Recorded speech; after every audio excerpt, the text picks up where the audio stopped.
이 시간 우리에게 주신 하나님의 말씀 구약 사사기 2장입니다. 구약 성경 362쪽 사사기 2장 우리 6절부터 15절까지 교독합니다. 사사기 2장 6절로 15절입니다. 우리 한 절씩 교독하겠습니다. 전에 여호수아가 백성을 보내매 이스라엘 자손이 각기 그들의 기업으로 가서 땅을 차지하였고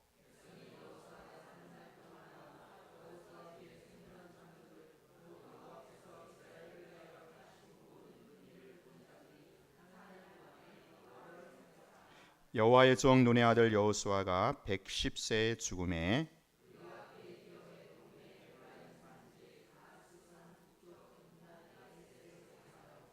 그 세대의 사람도 다 그 조상들에게로 돌아갔고 그 위에 일어난 다른 세대는 여호와를 알지 못하며 여호와께서 이스라엘을 위하여 행하신 일도 알지 못하였더라.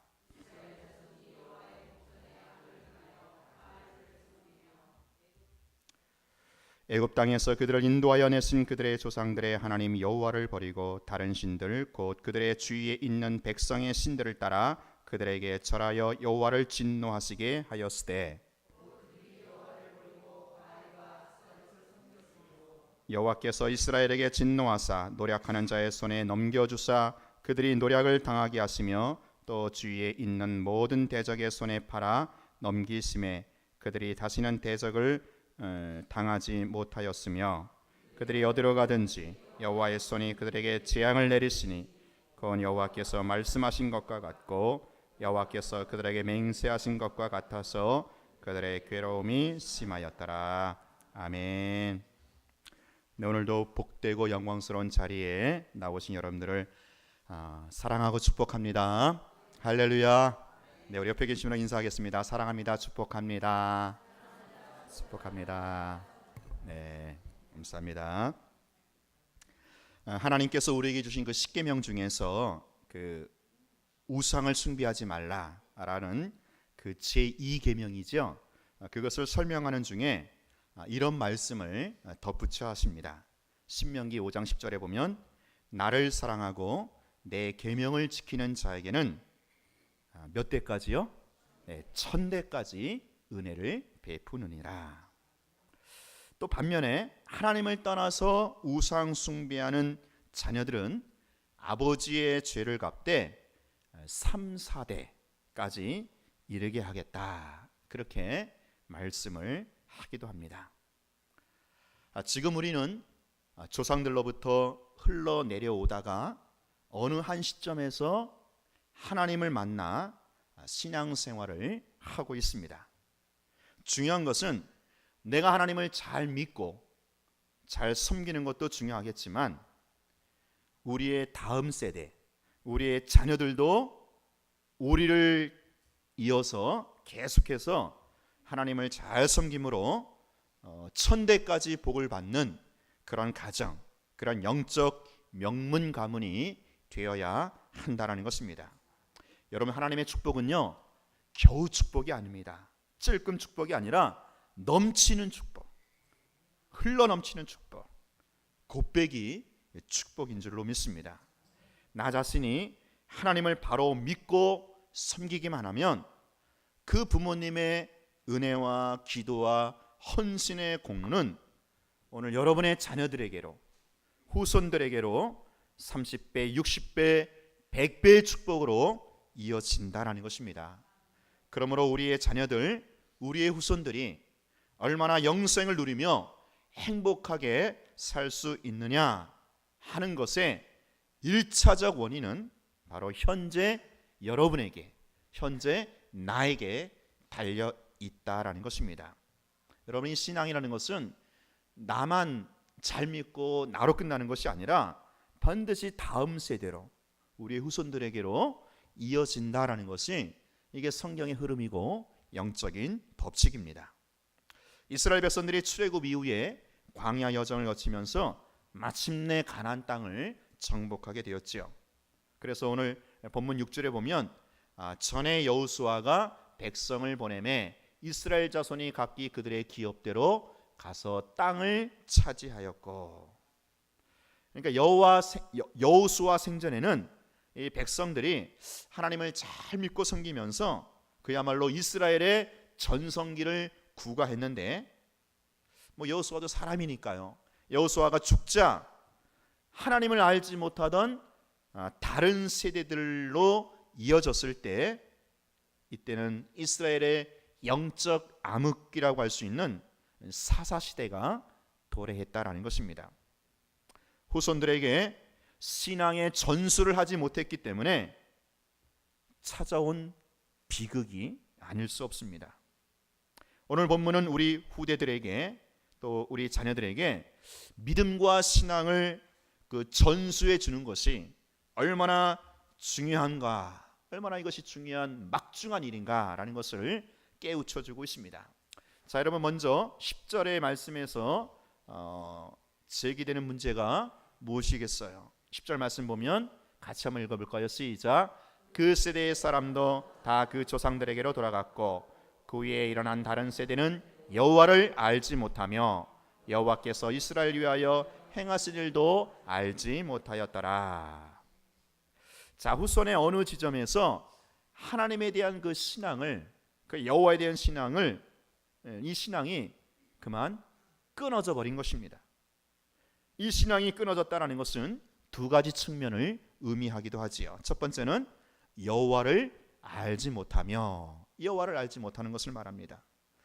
두 번째는 이스라엘을 위하여 여호와께서 행하신 일도 알지 못한다라는 거죠. 자, 그러니까 하나님도 알지 못하고 그 하나님이 행하신 일도 알지 못한다라는 거예요.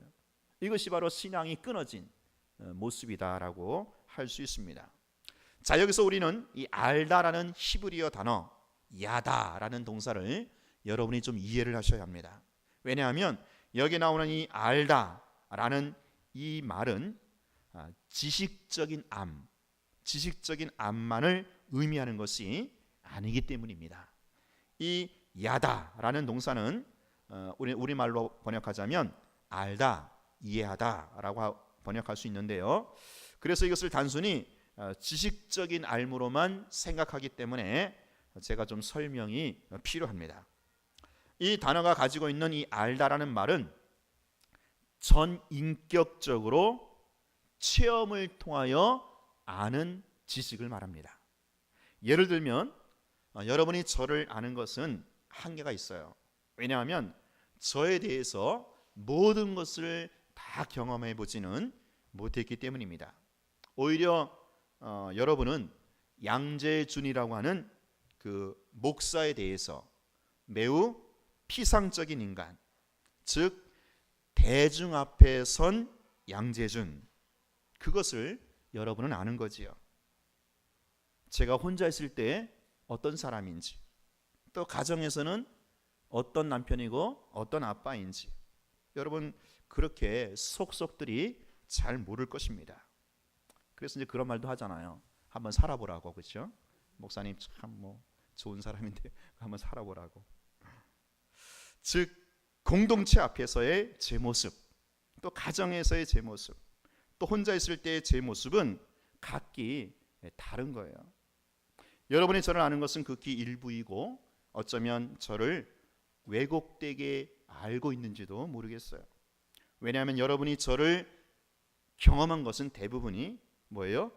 1대1의 관계가 아니라 1대 다, 그래서 1대 다수의 관계에서 저를 경험하기 때문입니다. 야, 우리 목사님은 키가 한 170 정도 되고 고향은 경기도 양평이래. 학교는 일반 대학 나오고 또 총신대학교에서 신학대학원을 졸업했대. 아내가 있고 두 딸이 있어.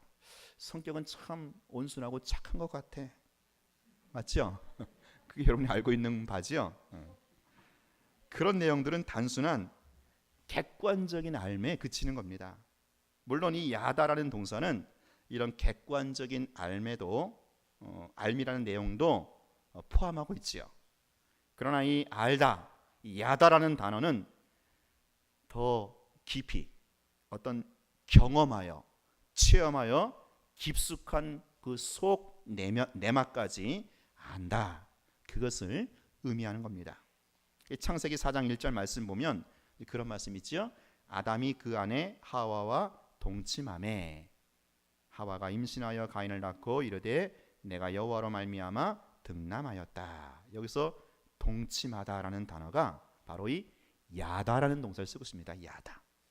그러니까 이 단어는 어떤 영적으로 또 체험적으로 경험해서 알고 또 육체적으로도 경험해서 알고 있다라는 그런 의미로 어떤 전인격적으로 경험하여 안다. 그것을 말하는 겁니다. 그러니까 지금 이스라엘 백성들의 그 신앙의 전수가 이루어지지 않아서 신앙의 기대가 끊어진 것은 바로 하나님을 그렇게 인격적으로 체험적으로 알지 못했다라는 거죠.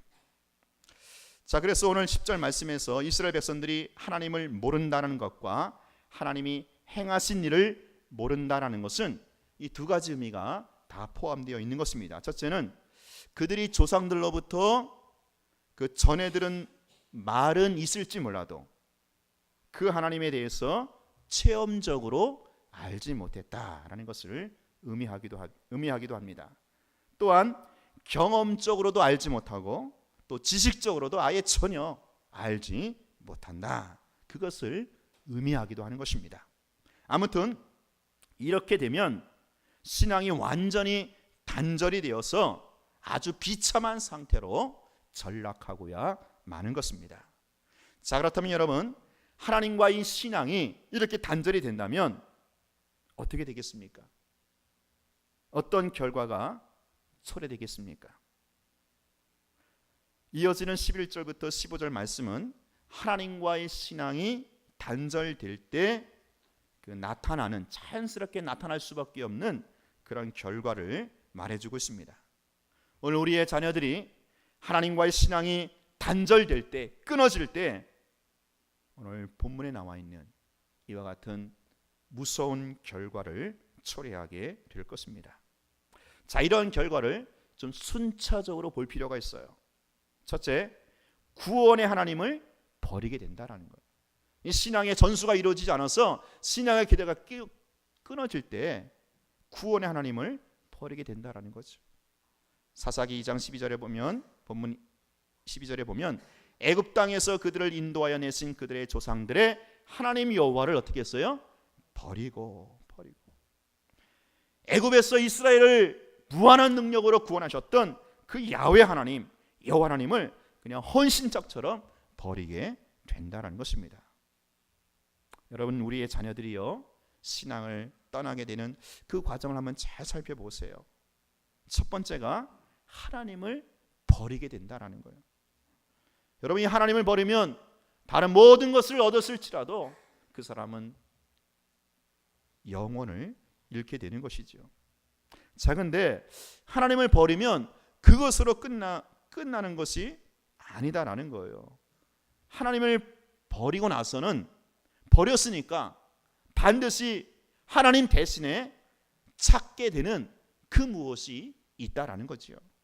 그래서 둘째로 우상을 숭배하는 겁니다.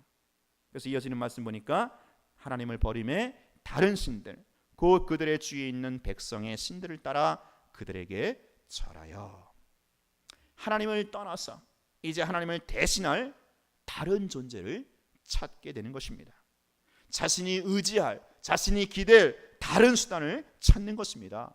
그것을 가리켜 성경은 바로 우상이다라는 거예요. 우상.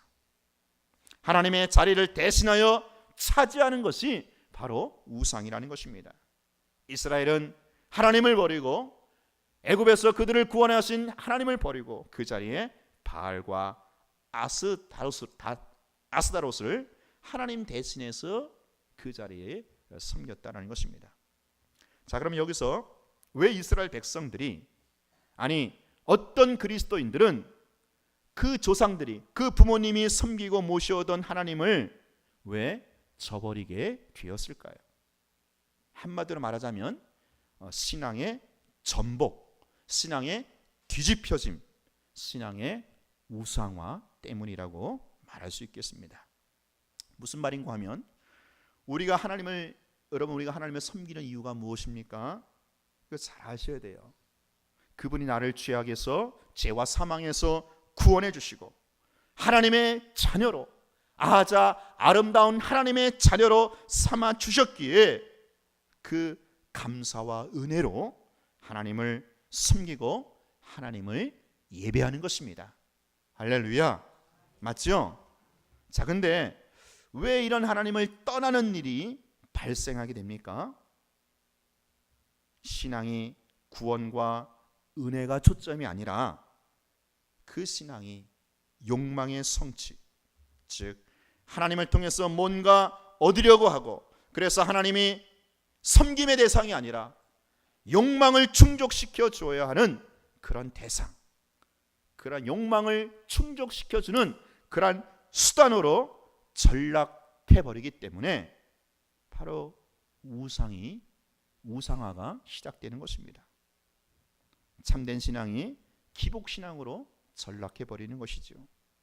이런 가운데서 하나님으로부터 자기 만족과 욕망이 충족되지 않자 그 하나님을 떠나버리고 마는 것입니다. 그래서 자신의 욕망을 충족시켜줄 또 다른 대상을 찾아 나서게 되는 거지요. 그것이 바로 하나님의 자리를 대신하게 되는 우상이다라는 것입니다. 그래서 이스라엘 백성들이 이 하나님을 버리고, 야훼 하나님을 버리고 풍요의 신 바알이라는 우상과 또 풍요의 여신 아스다롯이라고 하는 이 우상을 섬기게 된 것입니다. 오늘날에야, 요즘에야 이런 우상을 우리가 찾아가지는 않겠지만 여전히 자신의 욕망을 만족시켜줄 그 어떤 대상을 찾아 나서지 않습니까? 그리고 바로 하나님 대신에 그 대상을 어떻게 해요? 섬기게 될 것입니다. 그것이 돈이든 명예든 쾌락이든 이생의 자랑이든지 말입니다. 그러면 여러분, 우리가 신앙생활하는 데 있어서 정말 주의해야 할, 분명히 전제해야 할 사항이 있습니다. 신앙은 나를 구원해 주신, 나를 하나님의 자녀로 삼아 주신 그 은혜와 감사로 예배하며 섬기는 것이지 하나님을 통해서 내 욕망을 이루는 것이 아니다라는 것입니다. 여러분의 자녀들에게 우리의 신앙이, 부모의 신앙이 그렇게 우리의 자녀들에게 보여져야만 한다라는 것입니다. 그렇게 가르쳐져야만 한다라는 거예요. 이게 안 될 때 이 신앙의 계대가 끊어지게 된다라는 것입니다. 여러분, 신앙의 목적을 분명히 해야 합니다. 여호와 하나님이 우리의 신앙과 믿음의 대상이지 그분이 어떤 수단이나 방법이 아니다라는 것입니다. 여러분, 그렇다고 우리가 이 세상에서 그저 가난하고 그저 비참하게 그렇게 사는 사람으로 전락하겠어요? 아닙니다. 우리가 하나님을 바르게 믿고 섬기고 예배할수록 우리 하나님은 더욱 우리를 높여주시고, 그래야 우리의 삶은 행복과 풍요가 보장이 된다는 것입니다. 자, 셋째, 신앙이 단절이 될 때 하나님의 진노를 받게 됩니다. 14절에 보니까 여호와께서 이스라엘에게 진노하사, 15절에도 그들이 어디로 가든지 여호와의 손이 그들에게 재앙을 내리시니, 하나님의 구원을 배역하고 떠난 자들에 대해서, 거기에 대해서 하나님의 입장 표명입니다. 14절 15절에 보면 어떻게 하신다고 했어요? 하나님이 진노를 하시고 대적자들을 그 이스라엘 백성들에게 붙여버리고 노략질을 당하게 하시고 재앙을 내리게 하셔서 그들로 하여금 심히 괴로움을 입게 하신다라는 것입니다. 여러분, 하나님께서 이렇게 자기를 배역하고 떠난 자들에게 이러한 재앙을, 이러한 고난을 베푸는 것은 그들이 미워서 그랬겠어요? 아니죠. 그래도 잘못된 것을 알고 다시 돌이키기 위해서란 말입니다. 이것을 1차적으로 제공하는 것이 바로 회개의 기회이죠.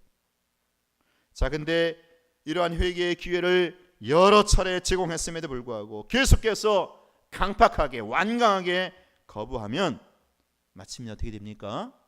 마침내 하나님도 손을 띄시는 거예요. 내버려 두십니다. 그냥 버리십니다. 유기시켜 버립니다. 하나님은 억지로 돌이키려고 하지 않습니다. 회개의 기회를 제공합니다. 무시무시한 고난과 재앙을 통해서라도 회개의 기회를 제공하시는 것입니다. 그래서 그래도 깨닫지 못하고 계속해서 그 길로 간다면 그것은 자기 책임이죠. 그 결과 그들은 지옥의 나락으로 떨어질 것입니다. 결코 돌이킬 수 없는 영원한 형벌을 받게 될 것입니다. 자, 그렇다면 오늘 우리 신앙인에게 남겨진 중요한 책무가 무엇입니까? 내 신앙뿐만 아니라 우리의 자녀들의 신앙까지 우리가 좀 준비해 줘야 하지 않겠어요? 신앙의 다음 세대를 잘 준비시켜 줘야 한다는 것입니다. 우리의 자녀들에게, 우리의 후손들에게 신앙의 다음 세대를 우리가 준비시켜 주려면 어떻게 해야 할까요? 첫째로 지도자 중심의 교회 생활을 보여줘야 합니다. 우리의 자녀들이 정말로 바른 신앙 안에서 자라도록 하기 위해서 우리가 첫 번째로 준비해야 할 자세가 있다면 그것은 바로 영적 지도자 중심의 교회 생활이다라는 거예요. 여러분 7절 말씀 한번 볼까요? 우리 7절 말씀 시작. 백성이 여호와 수아가 사는 날 동안과 여호수아 뒤에 생존한 장로들 곧 여호와께서 이스라엘 위하여 행하신 모든 큰 일을 본 자들이 사는 날 동안에 여호와를 섬겼더라. 자, 백성들의 신앙이 언제까지 유지되었습니까? 이스라엘의 지도자인 여호수아의 영향력이 미칠 때까지, 거기까지였습니다. 그리고 영적 지도자가 사라졌을 때 그들의 신앙도 사라지고 만 것입니다. 여기서 중요한 것은 두 가지입니다. 교회 공동체의 영적 지도자의 그 중요성과 그 영적 지도자와 함께 사역하는 그런 생활입니다. 여러분, 교회는요 필연적으로 하나님이 세워주신 영적 지도자가 있습니다.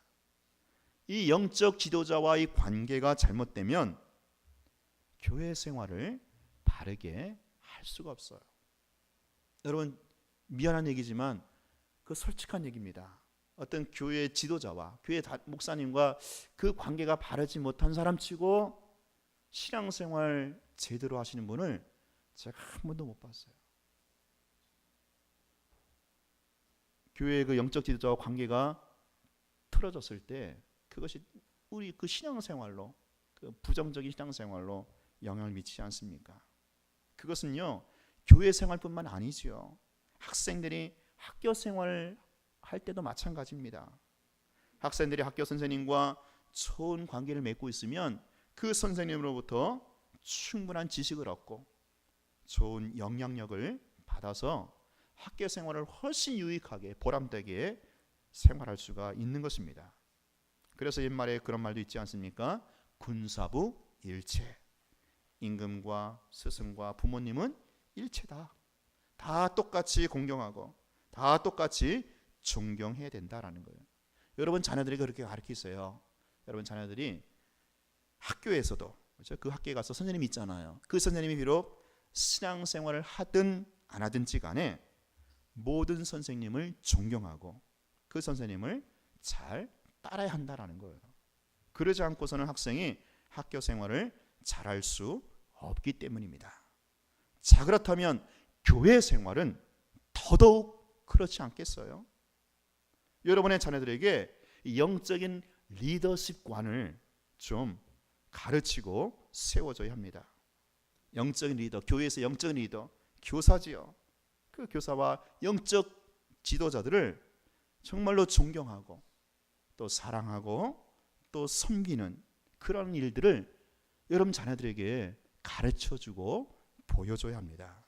그래야만 여러분의 자녀들이 그 지도자를 통해서 많은 영적인 유익을 얻을 수가 있는 것입니다. 어제 우리 청소년부 지도하시는 우리 이상일 집사님이 또 이렇게 청소년들 또 다 집으로 초대를 하셨더라고요. 집을 초대해서 아마 이제 삼겹살 파티를 이제 열어주신 것 같은데, 제가 저희 딸도 이제 와 있어갖고 이제 간다고 그러더라고요. 그래서 제가 딸한테 그랬어요. 가서 그냥 먹고만 오지 말고 너네들이 그렇죠? 또 스승의 날도 있고 껴고 그랬으니까 좀 선물을 준비해서 우리 집사님 그동안 베풀어 준 사랑과 양육에 감사드립니다. 그런 예를 좀 표해라. 그렇게 제가 좀 가르쳤는데 했나 모르겠어요. 여러분 할 수만 있다면 여러분의 자녀들에게 그렇죠? 학교 선생뿐만 아니라 오늘 교사 주일인데 주일학교 선생님에게도 존경과 섬김을 표현할 수 있도록 그렇게 가르쳐 주셔야 합니다.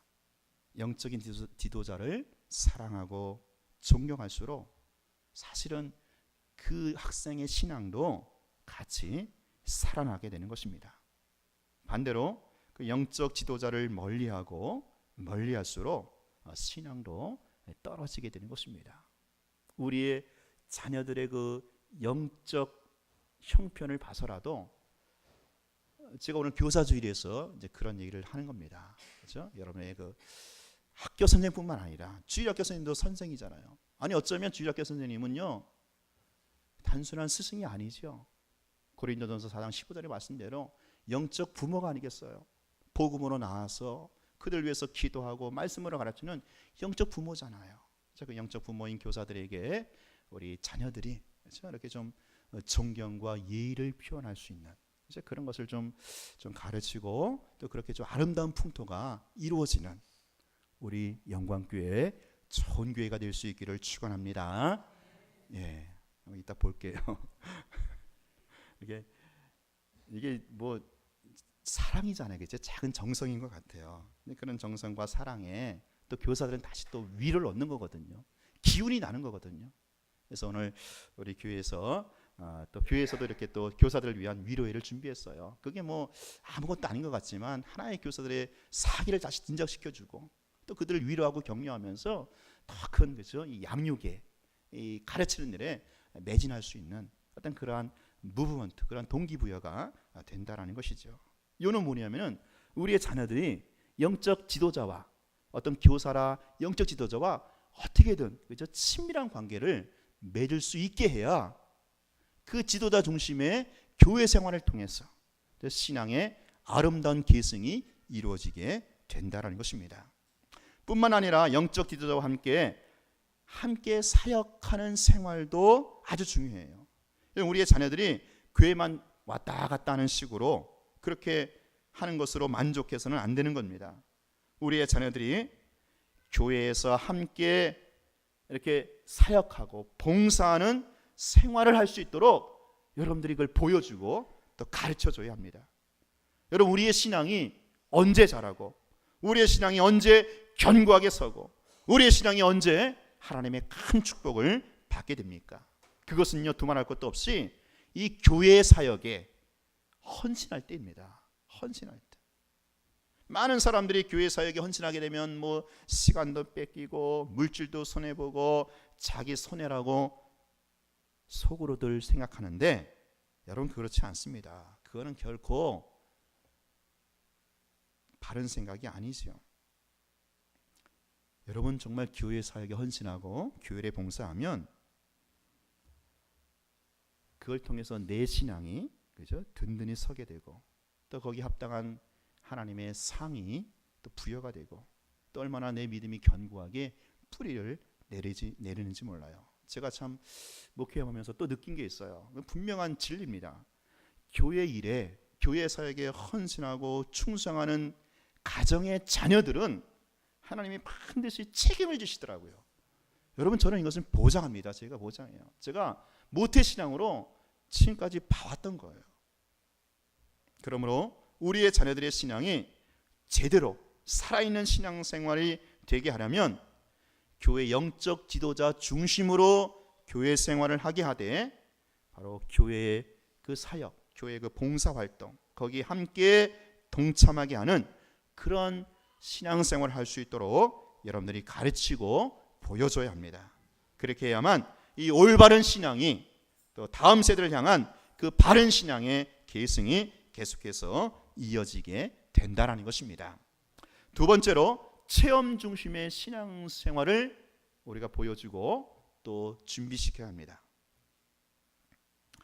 먼저 여러분 우리가 자녀들에게 후손들에게 계속해서 이 신앙과 믿음이 바르게 전수되기 위해서는 먼저 여러분 자신이 나 자신의 그 신앙이 살아있어야 되지요.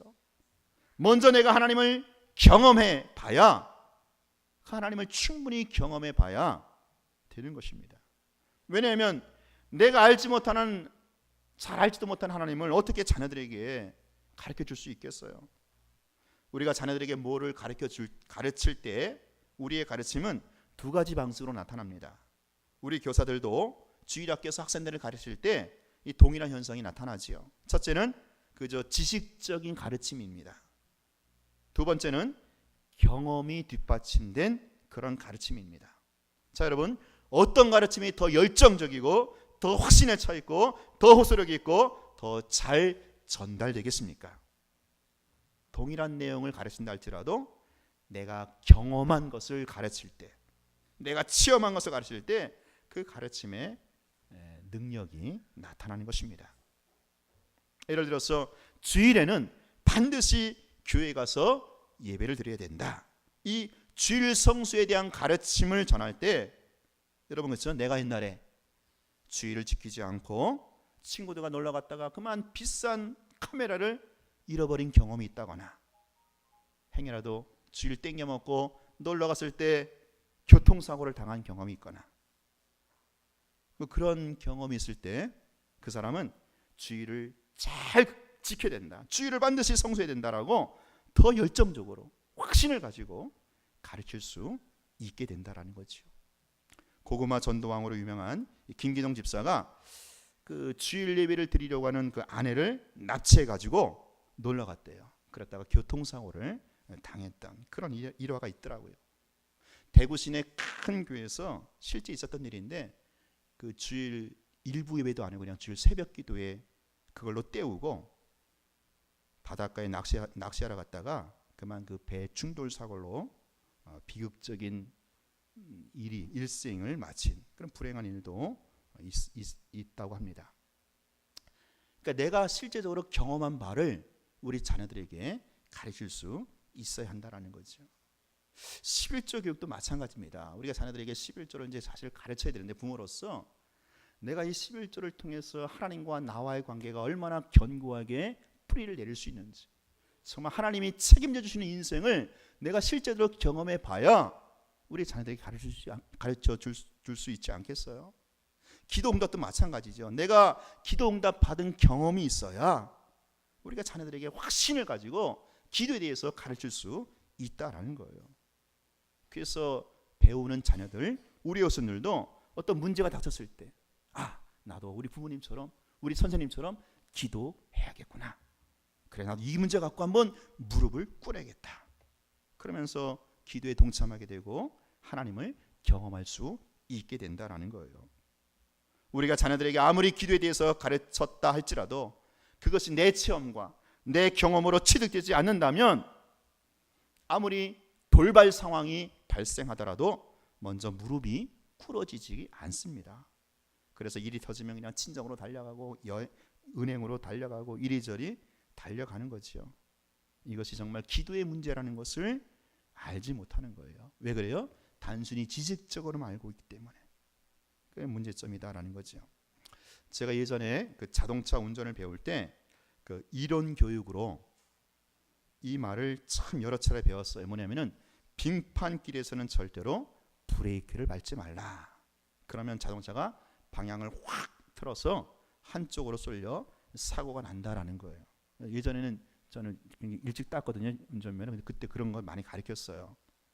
빙판길에 브레이크를 밟으면 속도가 급감되어서 자동차의 속도가 줄어드는 게 아니라 오히려 그 관성 때문에 빙판에서 팡 하고 돌아 엉뚱한 곳으로 부딪히는 사고가 발생하죠. 근데 이런 사실을 아무리 많이 듣고 아무리 많이 배웠다 할지라도 실제적인 상황, 그 돌발 상황이 닥치게 되면 뭐예요? 100이면 100사람 다 뭐예요? 브레이크를 확 밟아버리는 거예요.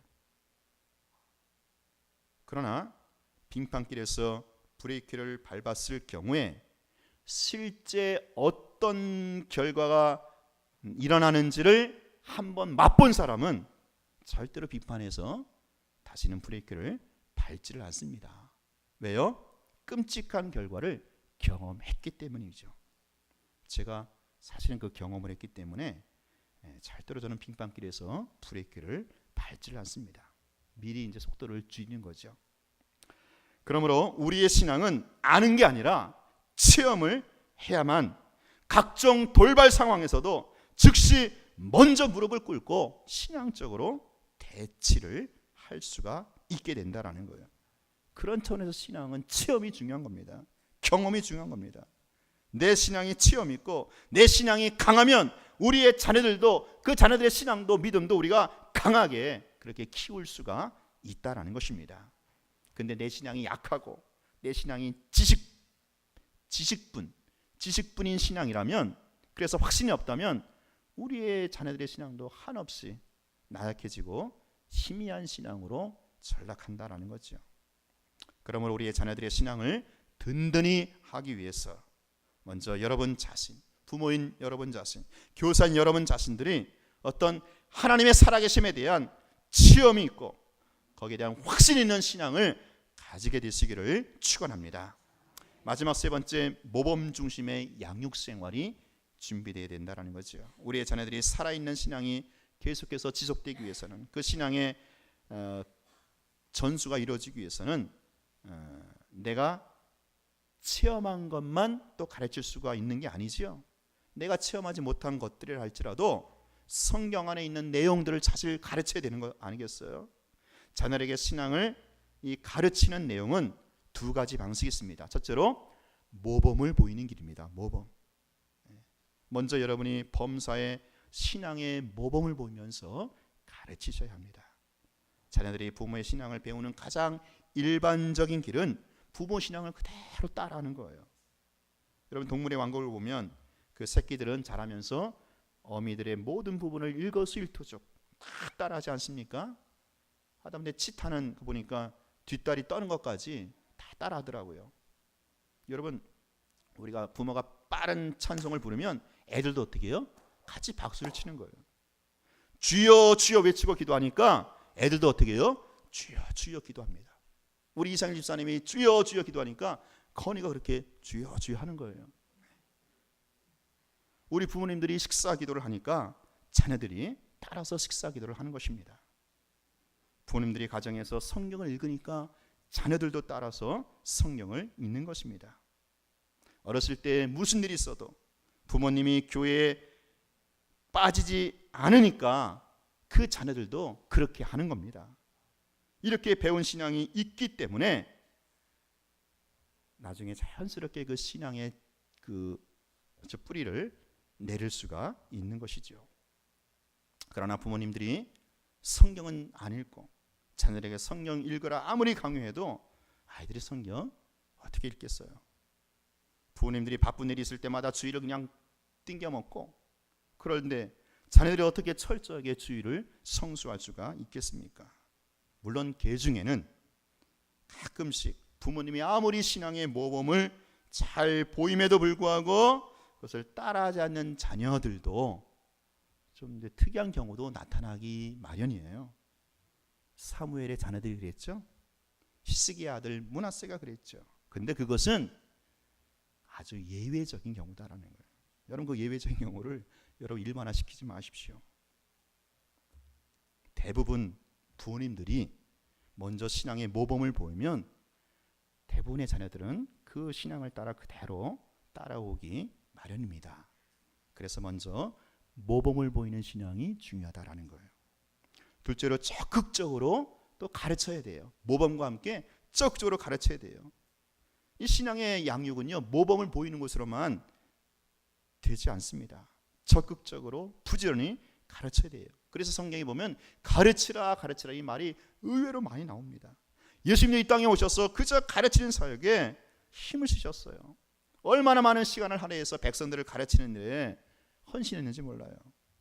또한 지상 대명령을 보면 내가 너희에게 분반 모든 것을 다 가르쳐 지키게 하라. 그렇게 마지막으로 대위임 명령을 내리셨어요. 우리 자녀들은 가르치면 배우게 되고, 배우게 되면 행하게 되고, 행하게 되면 습관이 되고, 습관이 되면 그것이 성품으로 자리하게 되는 것입니다. 어떤 내용은 한 번만에 배우기도 하지만 어떤 내용은 아무리 가르치고 가르쳐도 잘 안 되는 부분이 있잖아요. 진정한 가르침은 말로만 가르치는 것이 아니라 그 사람에게 계속해서 끊임없이 가르쳐주고 그 사람으로 하여금 행할 수 있도록 해줘야 된다라는 거예요. 그래서 우리 교회 중점하는 사역이 가르친 사역 아니겠어요? 성경 일독학교, 1:1 양육, 이 두 가지 지금 중점에서 하고 있는데 다 이거 뭡니까? 하나님 말씀 성경을 그냥 부지런히 가르치는 거예요. 가르치는 거. 여러분 이 가르치는 사역이 구원과 연결이 되어 있더라고요. 성경 보니까 이 구원의 이 과정, 이 구원의 과정에 이 가르침의 사역이 아주 밀접하게 연결되어 있다라는 것입니다. 사랑하는 성도 여러분, 성경은요 하나님을 알지 못하는 세대를 가리켜서 다른 세대라고 말하고 있습니다. 신앙의 전수가 안 되었을 때 우리의 후손들은 다른 세대, 쉽게 말하면 다른 종자가 되는 거예요. 지금 유럽의 교회들이 그 과거에 찬란했던 그 교회들이 지금은 다 술집, 박물관, 심지어는 모스코 사원, 모슬렘 사원으로 전락하는 것도 사실은 후손들에게, 자녀들에게 신앙의 전수를 바로 하지 못했기 때문입니다. 여러분 우리 한국교회도 예외는 아닙니다. 현재 한국교회 전반적으로 주일학교가 쇠퇴해 가고 있어요. 이런 실정으로 가다 보면 10년, 20년 후에 한국교회가 지금의 반토막이 날 것이다. 그렇게 참 슬픈 예견도 나오고 있는 상황입니다. 여러분 신앙의 다음 세대를 준비하고 더 다음 세대에게 신앙의 전수를 통해서 그 다음 세대를 이어나가야 하는 것, 이것은요 생사가 달린 참으로 막중한 사명이 아닐 수 없다라는 거예요. 오늘 우리 문화청 영광교회는 우리의 자녀들에게, 우리의 후손들에게 신앙 전수를 통해서 신앙의 계대가 아름답게 이어질 수 있기를 간절히 축원합니다. 그래서 다른 세대가 아닌 다음 세대들로 키워내는 우리 교회가 되기를 축원합니다. 이렇게 해서 우리 교회 자녀들은, 우리 교회 우리 학생들, 청년들, 어린아이들은 하나님 말씀과 같이 그 천대까지 하나님의 복을 누리며 살아가는 그러한 교회의 영적 명문가정으로 구성되어지는 우리 교회가 될 수 있기를 간절히 축원합니다. 기도하겠습니다. 하나님 아버지, 오늘 교사주일을 맞이해서 우리가 다시 한번 다음 세대들에게, 우리의 자녀들과 후손들에게 가르쳐야 할 사명이 얼마나 귀중한 것인가를 생각해 보게 되었습니다. 우리가 정말로 부모님 먼저 하나님을 정말로 경험하게 하시고 하나님을 체험한 그 내용, 그 말씀을 가지고 우리의 후손들에게, 자녀들에게 가르치며 전수하는 우리 부모님들, 또 우리 교사들이 되게 하여 주옵소서. 그래서 우리 문화청 영광교회는 지금의 모습에 상관없이 앞으로가 10년, 20년 후가 더 좋은 교회, 더 위대한 교회, 더 영향을 끼치는 그런 교회가 되게 하여 주옵소서. 우리 교회에서 자라는 어린아이들 축복하여 주옵소서. 이들 가운데 10년, 20년 후에 한국교회를 움직이고 사회에 선한 영향을 끼쳐나갈 수 있는 위대한 일꾼들이 많이 배출되게 하여 주옵소서. 우리 교회는 신앙의 계대가 절대로 끊어지지 않게 하여 주시고 아브라함과 이삭과 야곱으로 이어지는 신앙의 계대가 아름답게 이어지는 그러한 교회요, 그러한 가정들, 그러한 가문들로 하나님 세워 주시옵소서. 수고하는 교사들 하나님 위로하여 주옵소서. 오늘 교사주일을 맞이해서 이들을 위로하지만 주님이 친히 위로하시고 격려하여 주시고 저들의 가르침을 통해서 하나님이여 어린 영혼들이 하나님 나라의 꿈나물로 자라고 있음에 대한 보람과 또 열매를 보게 하여 주시옵소서. 예수님 이름으로 기도하옵나이다. 아멘. 우리 찬송